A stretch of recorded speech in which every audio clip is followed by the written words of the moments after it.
Hi hello ನಮಸ್ಕಾರ ಎಲ್ಲರಿಗೂ. ಹೇಗಿದ್ದೀರಾ? ಚೆನ್ನಾಗಿದ್ದೀರಾ ಅಂತೇಳಿ ನಾವು ಭಾವಿಸ್ತಾ ಇದ್ದೀನಿ. ಇವತ್ತು ನಾನು ಉತ್ತರ ಕರ್ನಾಟಕದ ಬಜ್ಜಿ ಮಾಡಬೇಕಂತೇಳಿ ಅಂದ್ಕೊಂಡಿದ್ದೀನಿ. ಬನ್ನಿ ಮಾಡೋಣ. ಮಿರ್ಚಿಗೆ ಬೇಕಾಗುವ ಸಾಮಗ್ರಿಗಳು: ಕಡಲೆ ಹಿಟ್ಟು, ಹುರಿದಿಟ್ಟು, ಜೋಳದ ಹಿಟ್ಟು, ಉಪ್ಪು ಮತ್ತು ಜೀರಿಗೆ, ಅಚ್ಚ ಖಾರದ ಪುಡಿ ಮತ್ತು ಮಸಾಲ ಮತ್ತು ಅಡಿಗೆ ಸೋಡಾ.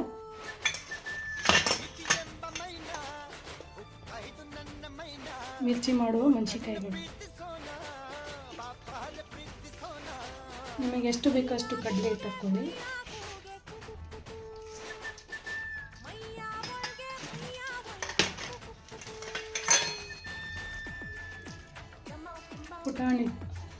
ಪುಟಾಣಿ ಹಿಟ್ಟು ಹಾಕ್ಕೊಳ್ಳಿ.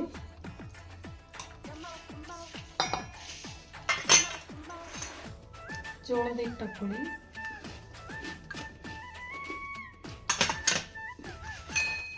ಉಪ್ಪು ಮತ್ತು ಜೀರಿಗೆ ಹಾಕ್ಕೊಳ್ಳಿ.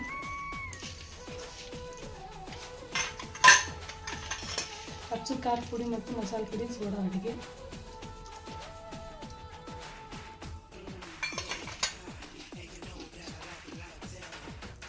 ಚೆನ್ನಾಗಿ ಮಿಕ್ಸ್ ಮಾಡ್ಕೊಳ್ಬೇಕು.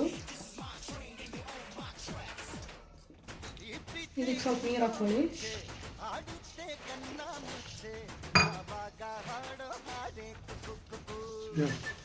ಹಿಟ್ಟು ಸ್ವಲ್ಪ ಮಿದುವಾಗಿರಬೇಕು, ತುಂಬ ಗಟ್ಟಿಯಾಗಿರಬಾರ್ದು, ತುಂಬ ನೀರಾಗಿರಬಾರ್ದು. ಆ ಥರ ಕಲಿಸ್ಕೋಬೇಕು. ಚೆನ್ನಾಗಿ ಕಲಿಸ್ಕೊಂಡ್ರೆ ಬಜ್ಜಿ ಚೆನ್ನಾಗಿ ಬರುತ್ತೆ.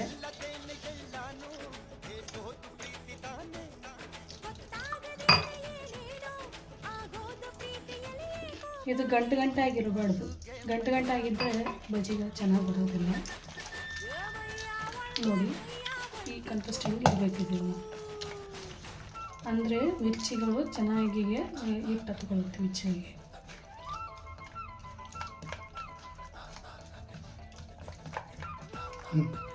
ನೋಡಿ, ಈ ಥರ ಕಲಿಸ್ಕೋಬೇಕು.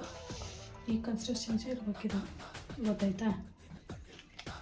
ಇವಾಗ ಇದನ್ನು ಒಂದು 5-10 ನಿಮಿಷ ನೆನೆಯಲು ಬಿಡಬೇಕು. ಅಂದರೆ ಬಜ್ಜಿಗಳು ಚೆನ್ನಾಗಿ ಬರ್ತದೆ.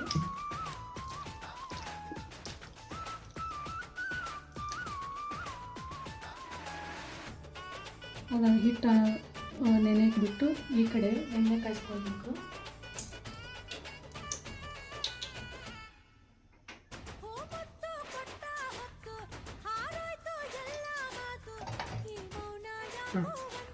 ಬಜ್ಜಿ ಮುಳುಗುವಷ್ಟು ಎಣ್ಣೆ ಹಾಕ್ಕೋಬೇಕು. ನೋಡಿ, ಹಿಟ್ಟು ಎಷ್ಟು ಚೆನ್ನಾಗಿ ಬಂದಿದೆಯಲ್ಲ, ಈ ಥರ ಇರಬೇಕಿತ್ತು. ಅಂದರೆ ಮಿರ್ಚಿಗೆ ಹಿಟ್ಟು ಹತ್ಕೊಳ್ಳುತ್ತೆ. ಇವಾಗ ಬಾಣಲೆಯಲ್ಲಿ ಎಣ್ಣೆ ಅದು ಕಾದಿದೆಯಲ್ಲ ಅಂತ ನೋಡ್ಕೋಬೇಕು. ಇನ್ನೂ ಸ್ವಲ್ಪ ಕಾಯಬೇಕು. ಎಣ್ಣೆ ಚೆನ್ನಾಗಿ ಕಾದಿದೆ ಅಂತ ಗೊತ್ತಾಗ್ತಿದೆ. ಇವಾಗ ಒಂದೊಂದು ಮೆಣಸಿನ್ಕಾಯಿ ತೊಗೊಂಡು ಹಿಟ್ಟಿನಲ್ಲಿ ಇಟ್ಟು ಈ ಥರ ಬಿಡಬೇಕು.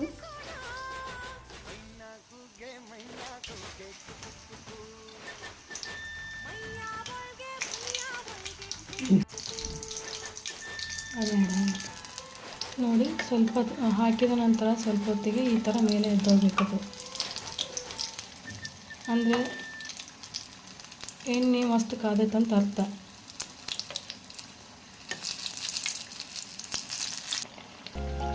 ಇವು ಸ್ವಲ್ಪ ಬ್ರೌನ್ ಕಲರ್ ಆಗಬೇಕು.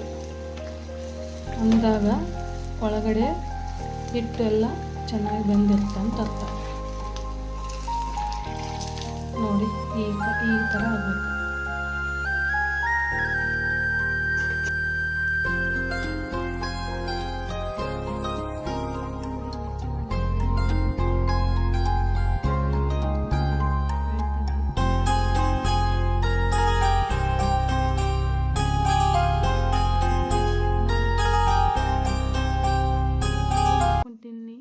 ಟೇಸ್ಟ್ ಹೇಳಿ ಹೆಂಗಿದೆ ಅಂತೇಳಿ.